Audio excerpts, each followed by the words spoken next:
ये processing charge, bank charge pure expense नहीं है, इसमें 18% का आईटीसी होता है जो आप ले सकते हैं। ये तो पंकज, आज हम अपने व्यूअर्स को क्या दिखाने जा रहे हैं? चार्जेस का फिंसिस में सही ट्रीटमेंट क्या है, हाँ। सही से कैसे हम बैंक चार्जेस को बुक करें कि हमारी जीएसटी रिपोर्ट्स में सही से चला जाए, और जो 2A या 2B का रिकन्सिलेशन लोग करते हैं उसमें भी उनको बिल वाइज वो डाटा मिल जाए। आमतौर पे क्या होता है, लोग 2A या 2B देख के आईटीसी लेते हैं, जबकि ऐसा नहीं करना होता। हमें पहले आईटीसी लेके फिर उसका रिकन्सिलेशन करना होता है। जी हाँ, बिल्कुल। तो फ्रेंड्स ध्यान रखो, आप जब इम्पोर्ट्स की पेमेंट रेमिट करते हो तो एक सिग्निफिकेंट अमाउंट है जो आपका एक्सपेंस हो जाता है। आप जब एक्सपोर्ट की रेमिटेंस रिसीव करते हो तो भी बैंक 1000, 2000, 5000, 10000, 15000, 20000 भी कट कर देता है। तो उस सब के ऊपर 18% जीएसटी लग रहा है। जब आप रिन्यूअल करते हो, प्रोसेसिंग चार्जेस, नया लोन लेते हो, कई बार 5 लाख 10 लाख तक का भी, depending on the loan amount, आपका प्रोसेसिंग चार्ज लग जाता है। ये processing charge, bank charge pure expense नहीं है, इसमें 18% का आईटीसी होता है जो आप ले सकते हैं। ये आपको, आप लोग जो पिछले कुछ साल से 2A का रिको कर रहे हैं उन्हें ये पता भी होगा, तो लेना चाहिए भाई। अगर आप नहीं ले रहे तो आप नुकसान कर रहे हैं, इसको ज़रूर लीजिए। और इसकी अकाउंटिंग कैसे ठीक से हो उसका वीडियो अभी हमने आपके साथ रिकॉर्ड कर रहे हैं, आपको बता रहे हैं। हम चाहते हैं आप इसको ठीक से करें, यूज़ करें। फिंसिस में फुल ऑटोमेशन है, सिर्फ आपने वो ठीक से काम करना है। आपने काम ठीक से किया, life would be very easy. Tell me. Bank जो है हमें बैंक चार्जेस डेबिट कर देता है बैंक स्टेटमेंट में ही, और कई लोग उसको क्या करते हैं, सीधा बैंक चार्जेस में बुक कर देते हैं। ये ध्यान नहीं देते कि उसके अंदर जीएसटी भी है।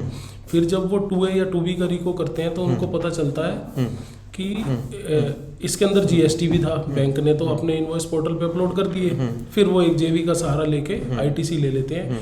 इससे फिंसिस में हमारी कंप्लायंसेस पूरी नहीं होती। तो इस वीडियो में हम यही बताना चाह रहे हैं कि आपको कैसे बैंक चार्जेस बुक करने हैं फिंसिस के अंदर, कि सब कुछ ठीक तरह से अपनी अपनी जगह पे पहुंच जाए, सारी रिपोर्ट अच्छे तरीके से आ जाए। इसके लिए सबसे पहले जो हमारा एक बैंक खुला हुआ है, करंट अकाउंट या सीसी अकाउंट, वो हमारा 03 या 12 में खुला रहता है, मगर हम उसको बैंक को वेंडर नहीं बनाते, जबकि वो भी हमें सर्विस प्रोवाइडर है। वो हम जब हमारी पेमेंट आ रही है तो हमें बड़े बड़े चार्जेस स्टेटमेंट में डेबिट हो जाते हैं। हाँ, जो इंपोर्ट पेमेंट्स हैं उनकी रेमिटेंस करने में, एक्सपोर्ट की रेमिटेंस लेने में और रिन्यूअल लेने में, एलसी चार्जेस, ये सिग्निफिकेंट होते हैं। हम 10, 20, 50 रुपए की अभी बात नहीं कर रहे, लॉजिक उनका भी सेम है।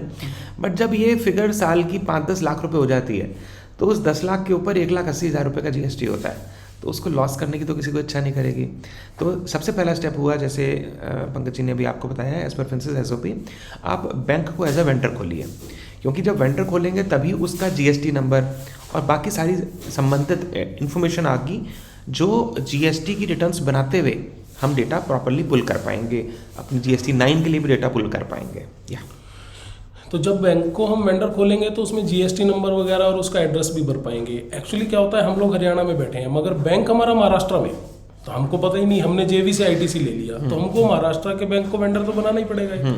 तो जब हम रिसिप्ट वाउचर डालेंगे तो हम रिसिप्ट वाउचर के अंदर बैंक चार्जेस को डेबिट ना करके उस वेंडर बैंक को डेबिट कर देंगे। अगली स्लाइड में हमने वो दिखाया है कि जब हमने रिसिप्ट की एंट्री डाली और उसके अंदर मान लो 1500 रुपये कटे हुए हैं, तो उस 1500 रुपये को हमने bank charges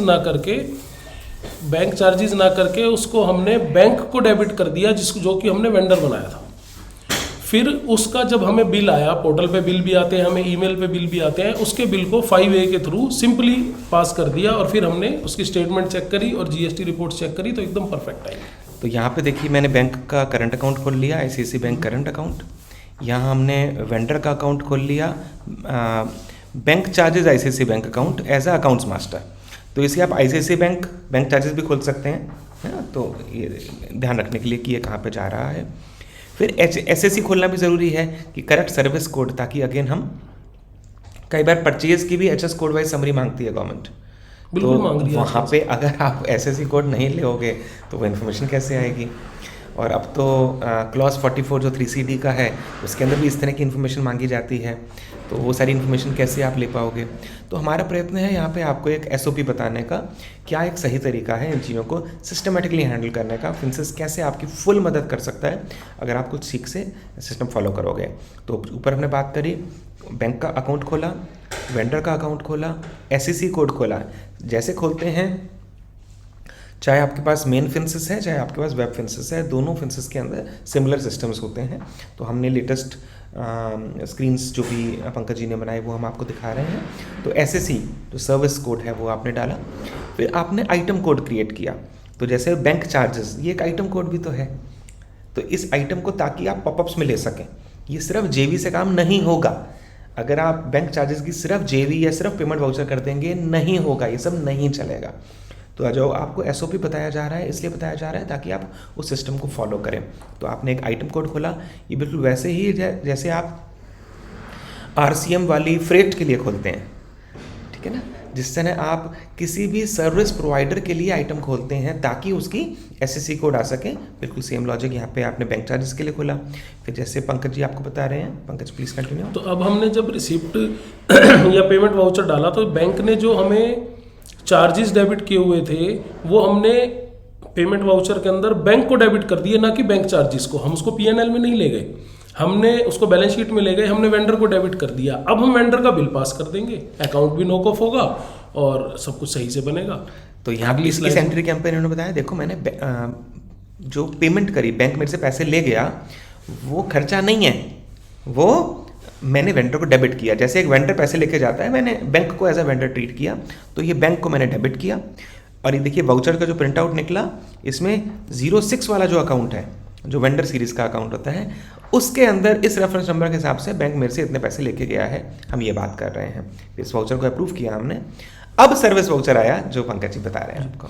service voucher normally जैसे हम सबका करते हैं, इसके अंदर ITC भी है हमारे पास, GST भी है। तो इसमें ऊपर हम वेंडर छाटेंगे बैंक को, नीचे जो हमने आइटम बनाई थी बैंक चार्जेस ग्रिड में वो छाटेंगे।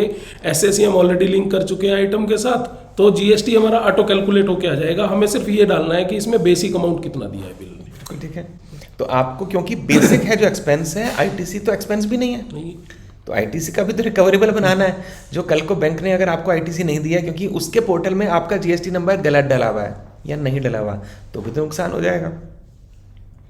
तो उसको करने के लिए उन्होंने बोला कि बेसिक वैल्यू को आप डालो, बाकी टैक्सेस के हिसाब से सिस्टम अपने आप JV तक क्रिएट कर देगा। फिंसिस में एक ब्यूटी है।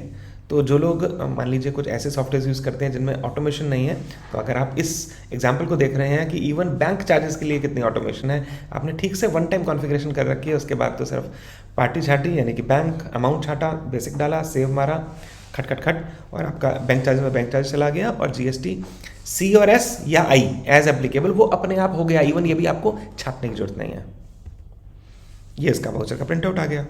Bank charges debit, CGST debit, SGST debit to vendor account, और उसके बाद बनाना और फिर उसे अप्रूव करना, ये दोनों स्टेप्स हैं। आमतौर पे हमने सभी जगह वेब फिंसिस में तो हम शुरू से ही कंपलसरी लेकर चल रहे हैं कि भाई आप मेकर चेकर को अलग रखो ही रखो। अब अगर उसका स्टेटमेंट ऑफ अकाउंट देखता हूँ तो स्टेटमेंट ऑफ अकाउंट के अंदर ये एंट्री मेरी सफलतापूर्वक आ जाती है। ये बैंक चार्जेस की लास्ट एंट्री आ गई है, जो कि हमने 5 के थ्रू। यस, बिल्कुल परफेक्ट। चलो जी, मज़ा आ गया। तो इसके अंदर ये देखिए लेजर अकाउंट के अंदर भी ये वेंडर का अकाउंट, हमने बैंक वेंडर का अकाउंट स्टेटमेंट लगाया है। हाँ। कि जब हमने पेमेंट की थी तो उसको 2360 रुपये डेबिट हो गए, और जब हमने उसका बिल पास किया तो क्रेडिट हो गए, उसकी नेट स्टेटमेंट भी 0 हो गई। अगर इस स्टेटमेंट में बैलेंस आता रहेगा तो हमको ये पता रहेगा कि हम पे बिल नहीं आए, पैसे ले लिए बैंक ने पर हमें बिल नहीं दिए, हमारा ITC कहीं ना कहीं खो रहा है। हाँ, देखो दोस्तों, बैंक आमतौर पे इनवॉइस नहीं देते, है ना, उन्हें आदत नहीं तो मांगने पड़ते हैं, थोड़ी मेहनत करनी पड़ती है। आपके 2A में इनवॉइस नंबर भी आ जाता है। तो अगर सिग्निफिकेंट अमाउंट हो फिर तो इंसिस्ट करके आप वो इनवॉइस ज़रूर लेना है, क्योंकि नहीं लेंगे तो GST ऑडिट के अंदर आपको तकलीफ आएगी, असेसमेंट कभी होएगा तो तकलीफ आएगी कि डॉक्यूमेंट नहीं है। बट 2A में तो हो, तो एटलीस्ट 2A के बेसिस पे आप एंट्री तो डाल सकते हैं, और आदत डालो कि बैंक से हर महीने मांगने हैं। और ये लेजर अकाउंट आपको अपने आप बताएगा डेबिट बैलेंस ऑफ वेंडर्स के फॉर्म में कि वेंडर इतने पैसे ले गया, मुझे बिल चाहिए।